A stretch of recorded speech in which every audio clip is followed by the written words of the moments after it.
ఖమ్మం జిల్లా వైరా మున్సిపాలిటీలో సమస్యలో భాగంగా ఇంటి పన్నులు భారంగా మారాయని, మధ్య తరగతి గృహవాసులకు ఇంటి పన్ను భారంగా మారాయని, వాటిని తక్షణమే తగ్గించాలని, ఇందిరమ్మ కాలనీ వాగు కరకట్ట నిర్మాణం చేపట్టాలని, పల్లిపాడు డబుల్ బెడ్రూమ్ ఇండ్ల వద్ద శాశ్వత సైట్ డ్రైనేజీ నిర్మించాలని, మున్సిపాలిటీకి డంపింగ్ యార్డ్ ఏర్పాటు చేయాలని, సత్రం బజార్ రోడ్డు డ్రైనేజీ పునరుద్ధరించాలని, ఇందిరమ్మ ఆత్మీయ భరోసా పథకం అమలు చేయాలని, మున్సిపాలిటీ పరిధిలో కరెంటు లైన్లకు మిడిల్ పోల్స్ ఏర్పాటు చేయాలి, పెండింగ్లో ఉన్న వృద్ధాప్య వితంతు వికలాంగు పెన్షన్లు మంజూరు చేయాలని, వైరా మున్సిపాలిటీ పరిధిలో ప్రధానమైన డ్రైనేజీ వెంటనే నిర్మించాలని, వైరా మండల పరిధిలోని సోమవారం గ్రామాల్లో శ్మశాన వాటిక స్థలం కేటాయించాలని, జర్నలిస్టులకు ఎన్ఎస్పీ క్వార్టర్స్ స్థలాన్ని కేటాయించాలని, అనేక సమస్యలపై వైరా మున్సిపాలిటీని ముట్టడించి సమస్యలు పరిష్కరించకపోతే రాబోయే రోజుల్లో తీవ్ర పరిణామం ఎదుర్కోవాల్సి వస్తుందని సిపిఎం ఆధ్వర్యంలో బూకే వీరభద్రం, బొంతు రాంబాబు హెచ్చరించడం జరిగింది.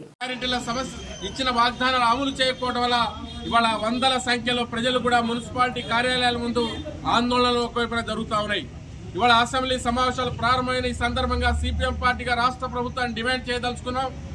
ఇవాళ మీరు ఇచ్చినటువంటి 6 గ్యారెంటీలు మా మున్సిపాలిటీ పరిధిలో పేదలకి, ప్రజలకి, రైతు కూలీలకి, మహిళలకు వర్తించినటువంటి పరిస్థితి ఉంది. కాబట్టి ఇప్పటికైనా ఈ అసెంబ్లీ సమావేశాలు తీర్మానం చేయాలి.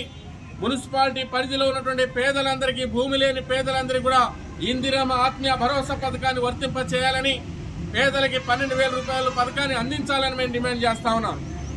అదేవిధంగా ఇందిరమ్మ కాలనీలు కూడా మనం చూస్తా ఉంటే ఇవాళ పైలట్ ప్రాజెక్టు కింద కొన్ని ప్రాంతాలని, కొన్ని గ్రామాలని ఎంపిక చేసుకొని మిగతా వాళ్ళందరికీ కూడా వార్డు గ్రామ సభలో మీ అందరి పేర్లు కూడా నమోదయ్యాయని ప్రకటించారు తప్ప ఇప్పటికీ ఇల్లు వస్తుందనే గ్యారంటీ లేనటువంటి పరిస్థితి ఉంది. కాబట్టి పేదవాళ్ళందరికీ కూడా ఇందిరమ్మ ఇల్లు ఇవ్వాల్సిన బాధ్యత ఈ ప్రభుత్వానికి ఉందనేది ఈ సందర్భంగా డిమాండ్ చేస్తాను. అదేవిధంగా వైరా మున్సిపాలిటీ పరిధిలో ఇవాళ డ్రైనేజ్ వ్యవస్థ ఎక్కడ కూడా పారదీసి మట్టి తీసే పరిస్థితి మున్సిపాలిటీలో ఎక్కడ కనబడట్లేదు.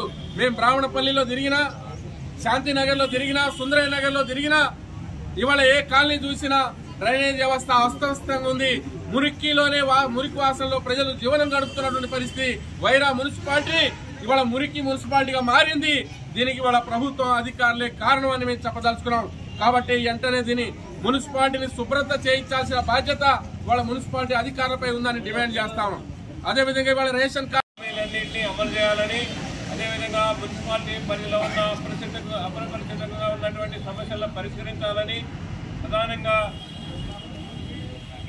ఈ పల్లిపాడు డబుల్ బెడ్రూమ్ దగ్గర వర్షం వచ్చినప్పుడు ప్రతి సంవత్సరం వాళ్ళని షిఫ్టింగ్ చేయడం, తిరిగి ఆ డ్రైన్ పూర్తి చేయకపోవడం వల్ల వరదలు వస్తూ ఉన్నాయి. అట్లే మన వైరా పరిధిలో ఇందిరమ్మ కాలనీ దగ్గర కూడా ఆ సోమవారం చెరువు అలుగు వాగు పొంగి ఇల్లు మునిగిపోతా ఉన్నాయి. దానికి కరకట్ట నిర్మించాలని అనేక సంవత్సరాలుగా ప్రభుత్వం చెబుతున్నప్పటికీ పూర్తిగానేటువంటి పరిస్థితి ఉంది. అదేవిధంగా మున్సిపాలిటీ పరిధిలో ఇళ్ల మధ్యలో లైన్లని, కరెంటు విద్యుత్ స్తంభాలన్నీ లూజ్ అయ్యి కిందగా వాలి ఉన్నటువంటి పరిస్థితి ఉంది. అట్లే కొత్తగా ఏర్పాటయ్యే మున్సిపాలిటీ పరిధిలో నిర్మాణం అయ్యే ఇళ్లకి కరెంటు సౌకర్యం కల్పించాల్సిన అవసరం ఉంది. అదేవిధంగా